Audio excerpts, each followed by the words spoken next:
Hello, I'm your ICT teacher. Today's lesson is a practical lesson, and I'm going to teach you how to make a newsletter. So, the newsletter actually looks like this.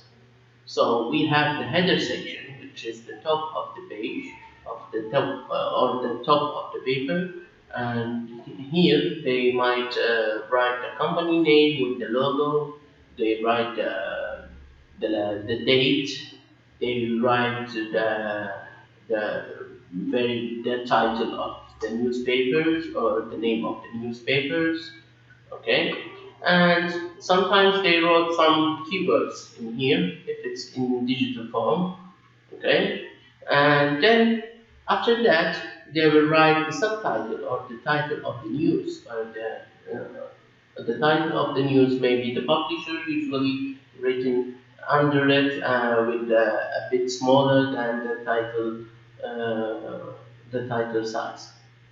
Then it will be in modular form, which is three columns. Okay, the news, the details will be divided in three columns. So all the news will be smaller letters with columns form. So here we just do read like this until the end of the column, then we start in the new column to continue reading. So today I'm going to teach you how to make this kind of newsletters. So to do that, open Microsoft Word. So whenever you open Microsoft Word, first thing we will do uh, is the header, which has the company's name and which has the date or the newspaper's name or whatever you want to put there. So to do that, go to Microsoft Word and the upper page. Whenever you go on to write directly, actually we have too much space here. This too much space they call it a header place or the header section. So whenever you go in there and double click, then you will enter the header section.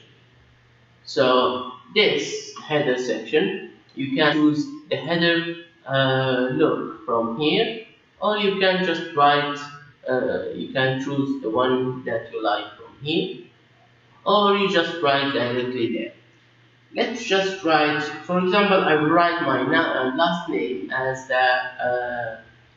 the company's name. So here, after I write, I can make the size bigger, so it will look bigger and clearer. Okay, so here is the company's name, and here we need to write the date. To go there and write there, just click on the tab. Let me show you the keyboard if I have. Excuse me. Let me search for the keyboard. Yes, type in settings. Oh, no, not that. Okay.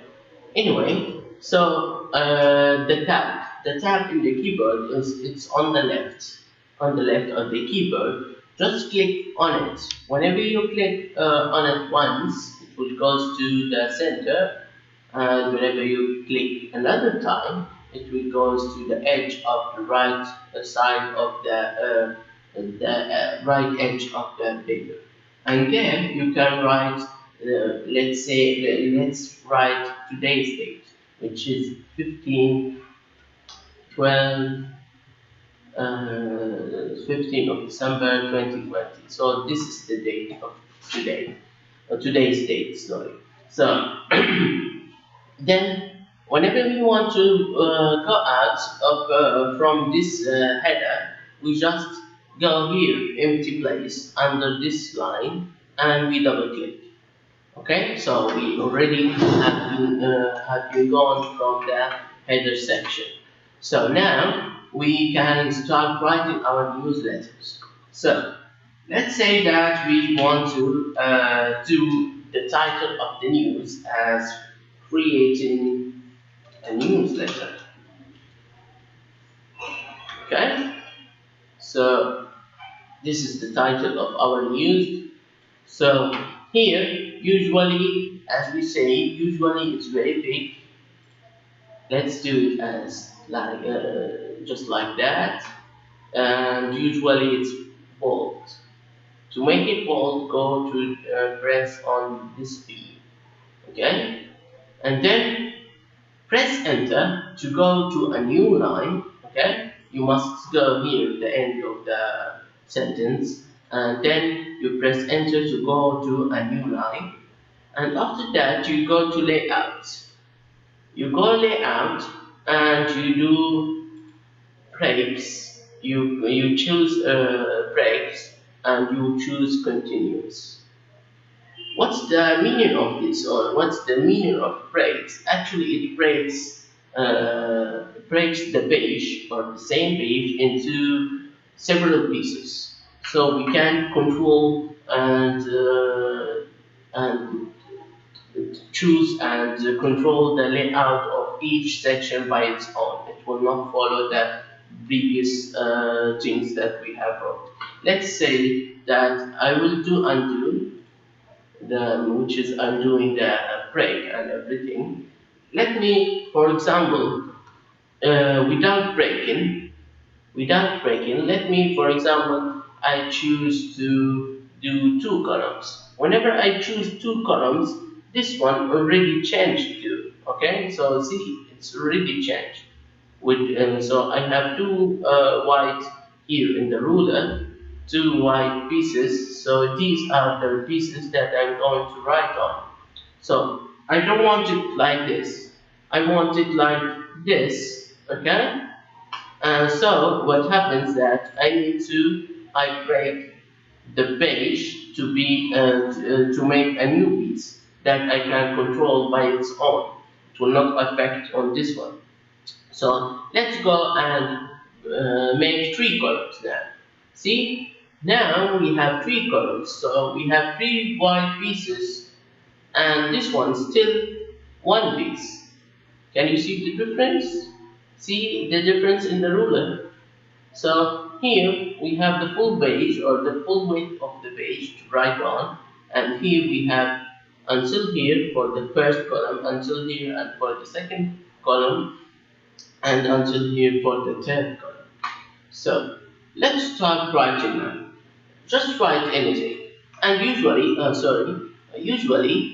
this kind of the details of the newsletter, usually it's very small. Let's choose 12. Let's choose 12 and it's not bold. Okay? So here we can write anything. Let's just write anything. Then we press dot.